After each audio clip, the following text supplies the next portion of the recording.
Welcome to the Digital Nomad Experts podcast brought to you by Beach Commute. Today you've got me and Jeff, and we've got what we think is a fairly simple topic today, but it's a really important question that so many of you have asked, and I think it's one of those topics that prevents you and many people from actually taking the leap to work remotely and become a digital nomad and travel over the world, and that is using your phone abroad. So again, it's a super minute little aspect of all the things of getting a remote job, leaving to travel the world, where do you go, what do you do? But it's a really, really important one, and it makes your life so much easier when your phone works seamlessly. There have been a lot of, I would say, upgrades in different ways. Like your phone is easier to use abroad than ever and not an expensive way. So we'll talk about a couple of different ways and options that we use our phone abroad, that our friends use their phones abroad as digital nomads, in ways that you could just very seamlessly not have to pay a fortune, but still get all your text messages and your two-factor authentication messages and still get calls from your parents and all the things. So before we jump in, Jeff, anything you want to add to the overview of the topic before we get into the details? When we were coming up with the theme for this, it made me think of my first international trips. And I want to hear yours, but I remember my first one was to Europe, and I didn't have a cell phone yet. Or maybe I did have a cell phone, but it was like, I don't know, 2004, 2005. It wouldn't work no matter what I did with it. There was no plan that solved for that.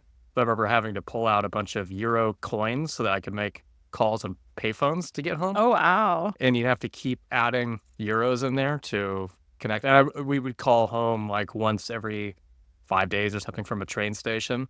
Or alternatively, we used like one of those internet cafes to like get an email out. It's just so wild. That was only 20 years ago. You're aging yourself. We sound like grandparents. Like, I remember when. You just don't have connectivity. You just didn't. It's like, okay, I'm gonna see you later, and I'm just gonna go live life. It was kind of cool now that I think about it. It was just kind of freeing, but I was just like, okay, you're just whatever. You're just living. I'll talk to you later. I'll get an email out if I can, where I can. And now it's like we're having an episode about how to have connectivity 24 hours a day wherever you go. It's wild. Like for free, for no more than you pay at home. Yeah. It is wild. It reminds me, so one of my dad's very best friends growing up, she's the only one of like that generation I know that, she's in her 70s now, but traveled the world epically before digital nomad was a thing. She was just traveling, like working odd jobs in her 20s at bars and whatever, traveling through like India and Afghanistan, Indonesia. And when she tells me about it, she says the way she used to have to talk to her family is she would send a telegram like once a month, and it would take a month to get there. So she would send it, and then like a month later, she was, who knows where else in the world, her family would get it. I don't think she could ever really hear from them in that way. And it just made me think like, wow, like to have emails and texts and phones. We're so, like, you can still stay in touch with your friends, family, coworkers, everybody so easily now. But, like, it used to, that was, call it 50 years ago. And you asked my first trips. I guess the first one I remember, this was pre-digital nomad life, was when I traveled abroad, going for like a month and a half backpacking after I graduated college, before I started my, big full-time corporate job, one last hurrah. And I remember I had like it was probably one of the first versions of the iPhones, or maybe the second. And I remember connecting, like sitting in different hotels, but like I could only connect to Wi-Fi when I was like back to the hotels, or like in a laundromat. I remember going to the email. So like there was like computers in the laundromat, so you could pay for, it was probably like $10 for 2 minutes or something. And you would send an email or a little instant message or something. So yes, the world has changed quite a bit. But do you remember, how did you use your phone? Like if you think back to your first digital nomad trip, do you remember what you did with your phone, back in the last 8-9 years? God, my first digital nomad trip, I want to say that I was probably just mostly using Wi-Fi. Yeah. MiFi and Wi-Fi. I think I was just connecting through Wi-Fi for the most part. So, you just, when you would leave your home, or you were in between places, you just wouldn't have service. Yeah, just in the dark. If I remember right. God, it's so long ago. It's hard to remember exactly what I was doing. Yeah. We're gonna get into what I use now, but I can't remember when that was available. I remember I used a MiFi device. Yeah. And if you're hearing, that's MiFi, and there was like a little mini Wi-Fi. I think I paid like $99 a month, and it would connect in most countries around the world. And then Like I would have to carry that in my purse or in my pocket or in my backpack. It wasn't that big. It was the size of like Like a probably an wallet, iPhone small. now, wallet, Yeah. small wallet. And then I would connect my phone to that. But it was still a pain. Like I had to turn Hmm. that on, connect. Sometimes my phone would disconnect from it. I had to make sure I had both devices traveling. Like it's not the end of the world, but it was not the most ideal way. I didn't even know what a SIM card was then. So we'll talk about the different ways now. We say this just because I think people still kind of feel like it's this hard, but it's really not anymore. It's so easy.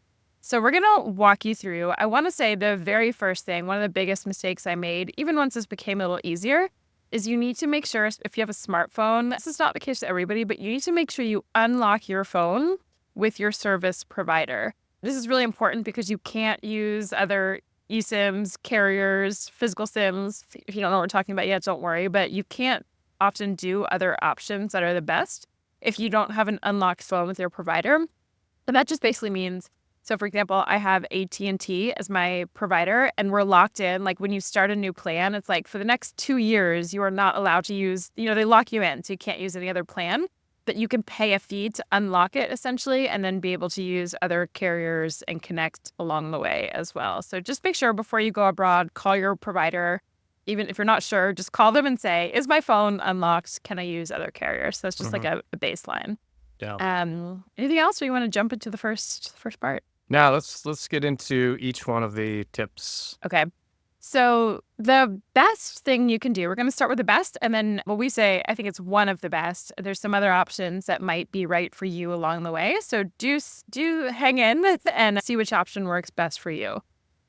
So an eSIM is one of the best options right now. That is what I use now every time I travel.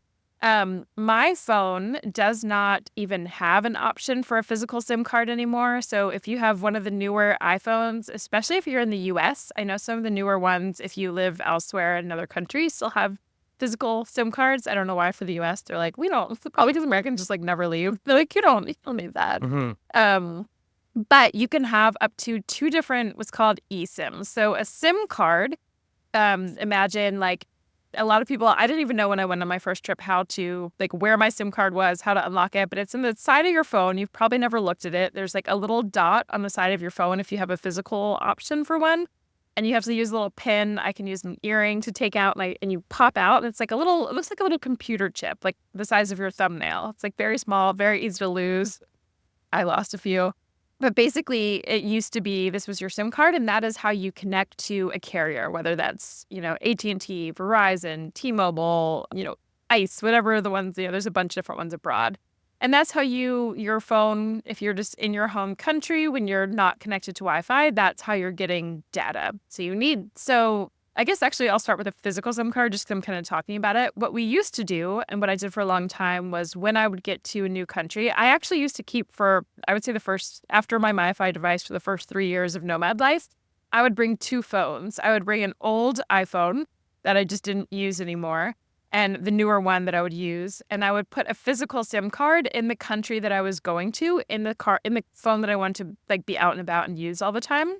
So let's say I landed in Oman. I would go to a little stand in the airport or at a gas station, and I would buy for $25, let's call it, like 25 gigs of data to use in a local SIM card. I'd put it in my phone, and I would connect to the local data specifically in Oman, and I would have to change it out in every country, which is a pain if you're traveling to a lot of different countries. That's one way to do it if you still have a physical card. And then what I would do so that I would still get my old text messages and stuff is I would take my US SIM card.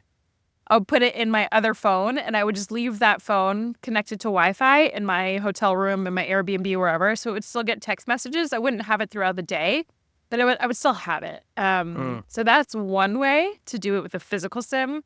Any thoughts on that before I continue into an eSIM?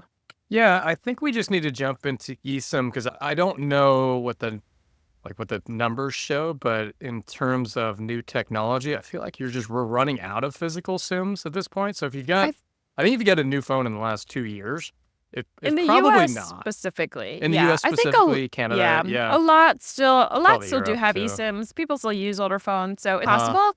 And they're the least expensive. It's a little bit less expensive than eSIMs. You can get the best deals. But like when you land in a new country and you're sitting on the plane, or maybe you land at 2 a.m. and all those little shops are closed, like you're kind of screwed until you can get to a store. So it's not Mm-hmm. maybe once you're there, it's nice. You can get a cheap one, but it's not the best anymore. But I just want you to know that is an option for some people.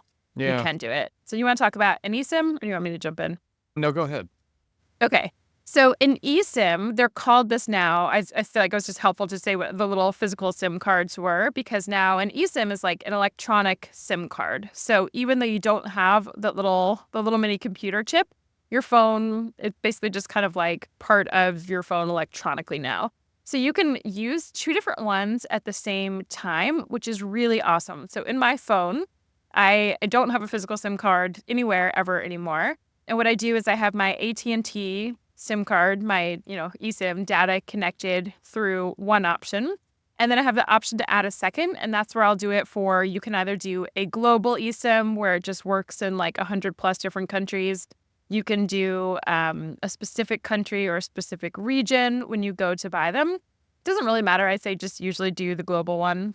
They're usually not that much more expensive, and then you're free to use it. You could do it for like a week, a month, a year-long one. There's lots of different options. And then the beauty of this is when I go abroad, I will keep my phone line on for my US number, but I turn data roaming off. So if it sounds confusing, stick with me here. And then when I have that global eSIM, it connects to everywhere through the data. And I'm basically using data from my global eSIM, but I have my roaming turned off, and my phone still works with my same text messages, phone calls, and I still have that as my primary line, but it's like pulling data from a second global eSIM. Huh. Well, yeah. Well, The mic, no. so The that reason why sounds I like, passed it to you is I didn't really oh, you don't, I understand forget, because you do a different I do it option. differently. Yeah, I didn't understand how this works, so I legitimately wanted to hear how this technology works. While you were doing this, I was actually going through my phone to show myself like how to do it. Yeah. So if you have an iPhone, I can't help you if you have an Android, but it's actually really easy. I just hmm saw it. If you go into iPhone settings and then you click on cellular, there is a section in it that says add eSIM. So you just click add eSIM and do exactly what you're talking about. And then boom, you've got a whole new SIM that you can transfer over to. That is so cool. And Jeff will tell you in a minute why he doesn't need this. You actually have the best option, which we'll talk about in a second. But this is a really great way to do it. So it's super simple. It feels kind of overwhelming. It's one of those things that sounds really complicated, and then you do it and you're like, oh, that wasn't so bad.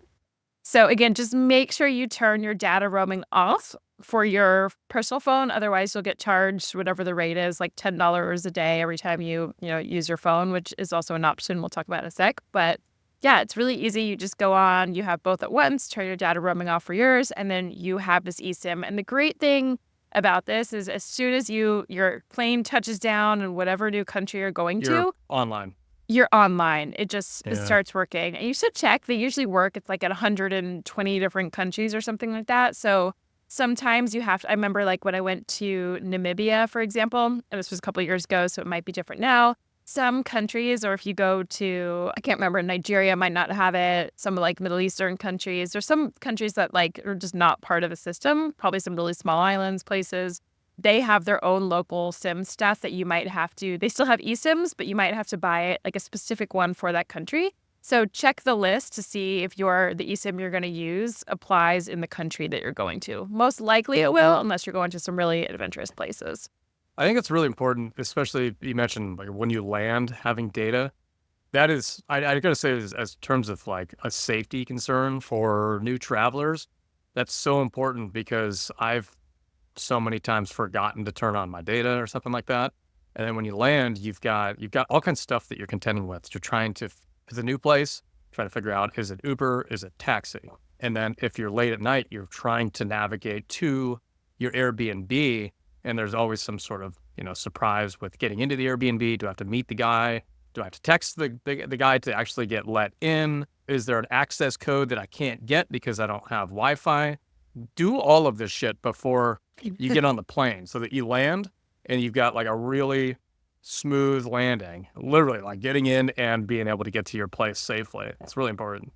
Yeah, it's so helpful. But yeah, it's like when you land, it changes everything. And like you Yeah. said, it's safer. And I feel like we're just so trained now to need our phones. I'm like, I need Google Maps. How do I get there? I need to text this person. Like, usually there's Wi-Fi in an airport, but not always. So yeah, it's just a great option to have. And then as kind of like a worst case scenario, in those moments, if you forget to do something or you don't buy your eSIM ahead of time, because you actually need to be connected to the Wi-Fi usually to set up the eSIM, which is ironic.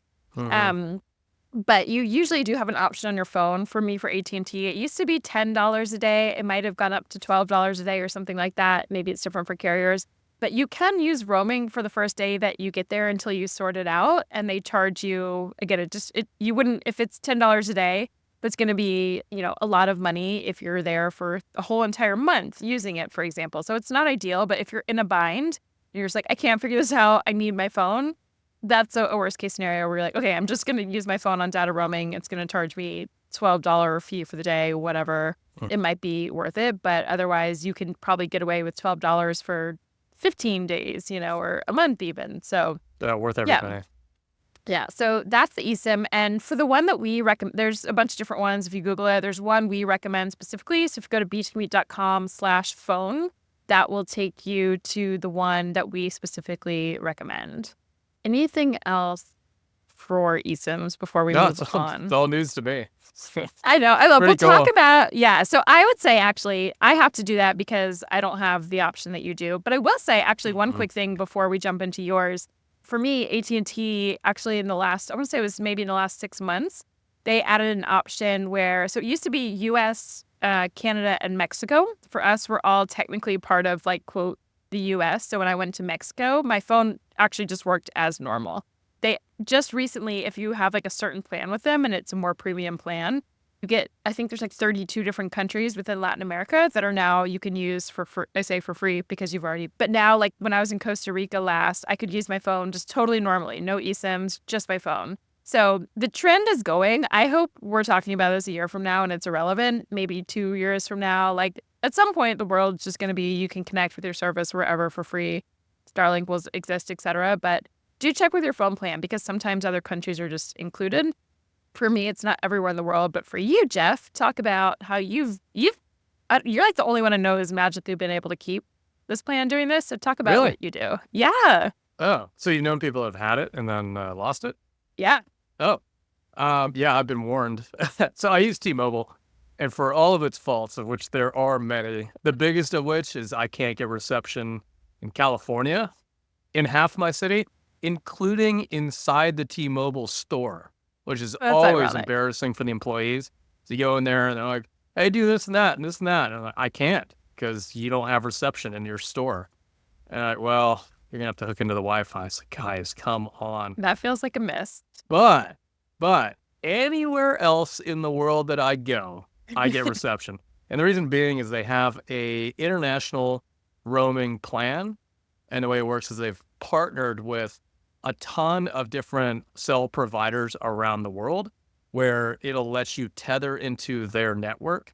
And mostly it's seamless. It's not just a few. It's like most of them. Like, for example, if I'm traveling through South America, it will give me Telcel where there's signal for that. Telcel's a provider. And when there's not, it'll switch over to Movistar, which is another provider. So they've got these partnerships with all of these different networks, and it will just let you like parasite onto their network and use their data. Parasite. It kind of is. Like you It's just true. get to have all of the networks that you want. Partnership, not a parasite. Same. Yeah. So you get you can choose from a couple different plans, and I only do it when I need it. It's not a ongoing type of plan. You can get, I think it's a 10-day and a certain number of gigabytes of data for $15, I think, 15 or $30, or you can get a month long, and I think it's like 15 gigabytes of data, which I never use that much data. It's more than enough for anybody. If you're just, if you're streaming movies all month long, you'll probably lose it, but I wouldn't recommend doing that. And that gives you 30 days for $50. And usually wherever I go, I'll just spend the $50 and I've got a month of data. All I need, and it's all high speed. Same as like generally wherever you're coming from Europe, North America or something, you're used to 4G, LTE, you're going to get that basically the same thing unless you start going out in the mountains or something like that. So it's been incredible. I get way better reception in beaches in the middle of nowhere than I do in my own hometown. So it's a really good deal. I will say they will give you a warning if you're using it too much. Their official policy states you can use international plans, but you're not supposed to use more than 50% of your data roaming, which doesn't make any sense because if you are traveling internationally, you're going to be using 100% of your data roaming. So I think Well, you what can they're still use Wi-Fi when you're there. Like when yeah, they're not you're in counting your that. Airbnb. Yeah. They're not counting that. Right. Like yeah, Right. they'll send you a warning saying you're using too much, even though you paid for it and you're allowed to use it. You're still using too much. So what they want you to do is like if you go back home for a period of time, download a few podcasts and movies via data, and it balances it out a little bit. And then also, like you said, connect to Wi-Fi as much as you can if you're using this T-Mobile plan, and just don't set off any red flags, and you won't get those angry messages from them. And I've responded to them too. I'm like, "Oh, I didn't know," just play an idiot.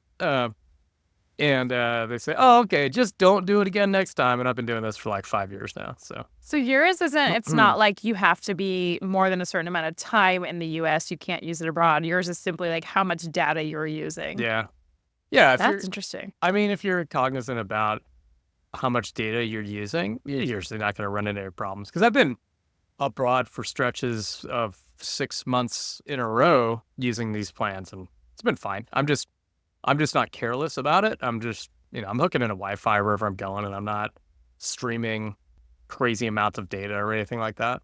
And it hasn't been a problem. Yeah. And so this is for eSIMs as well when you're abroad, and the same as Jeff is saying, I recommend if you're paying for the data, if you don't have an unlimited plan, which there are unlimited plans, but I always recommend like when you're in your Airbnb, hotel, restaurants, wherever, connect to Wi-Fi as much as you can and use the data for that when you're working, when you're streaming, when you're downloading things.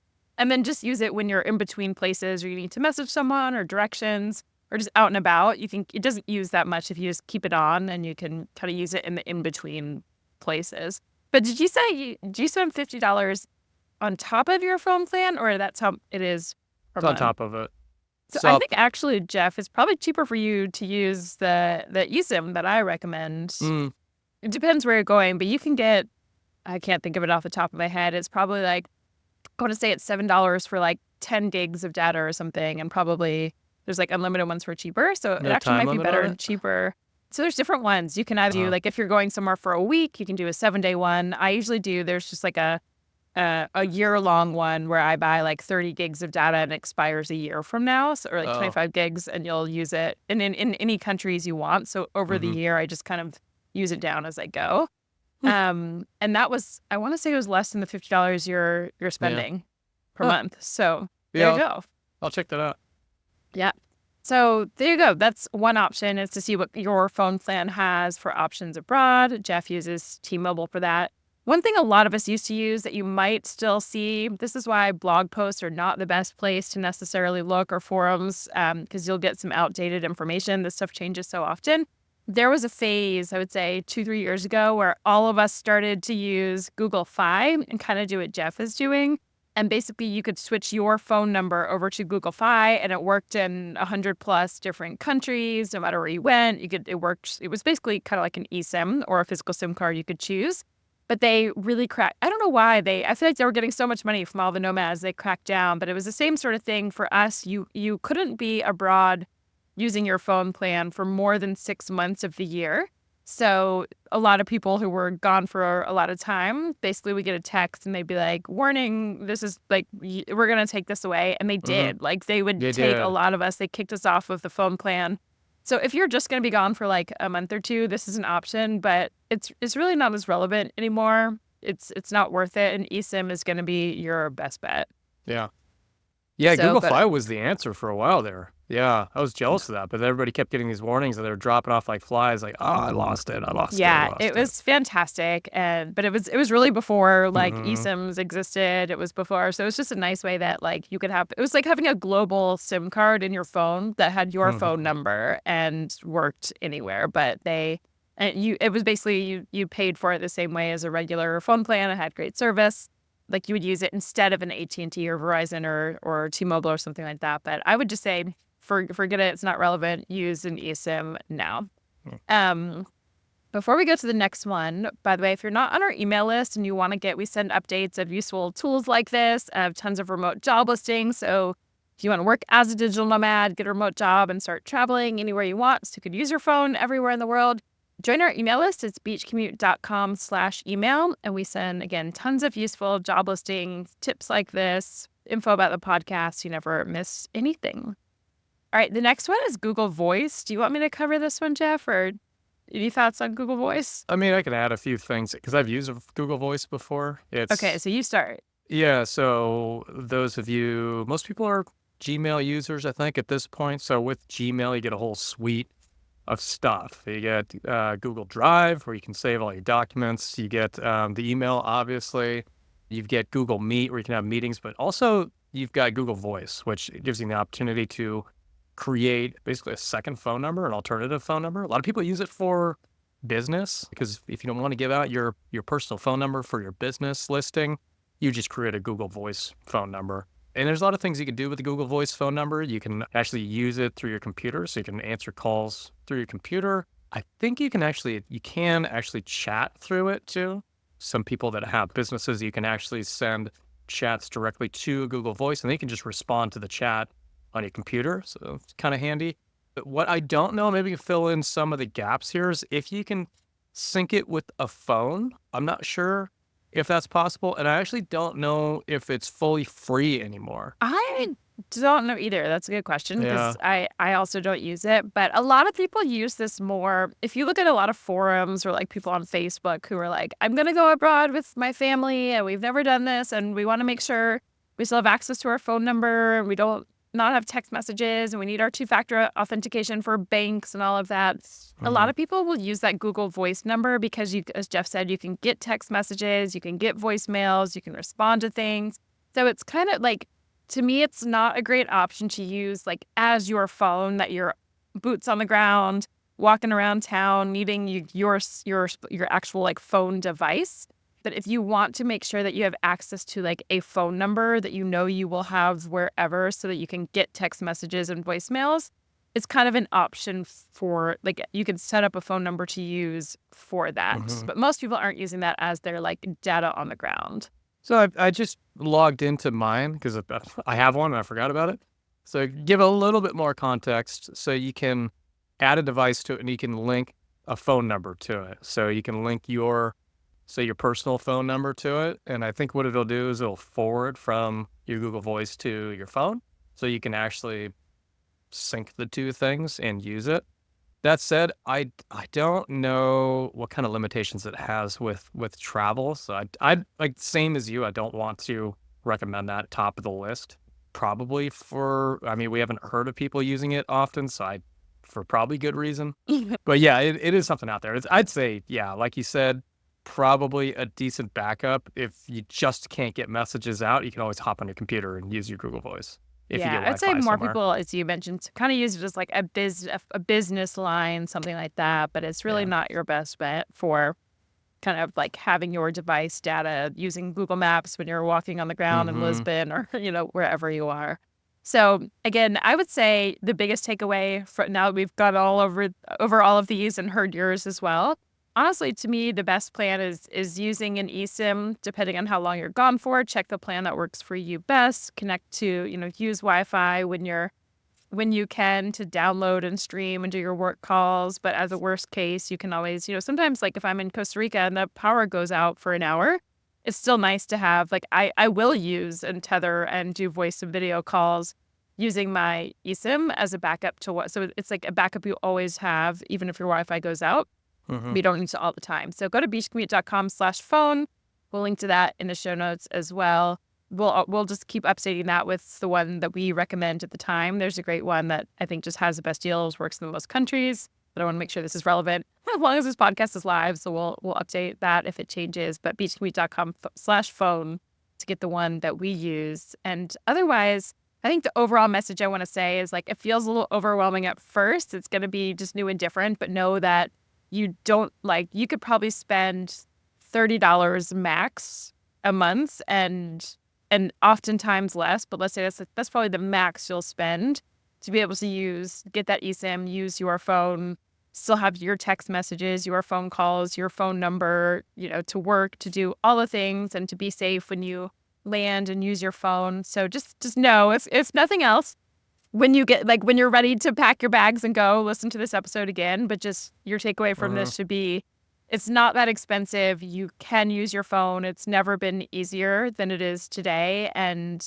you can use it as you go and still get, when I first went, I didn't have access to my cell phone sometimes.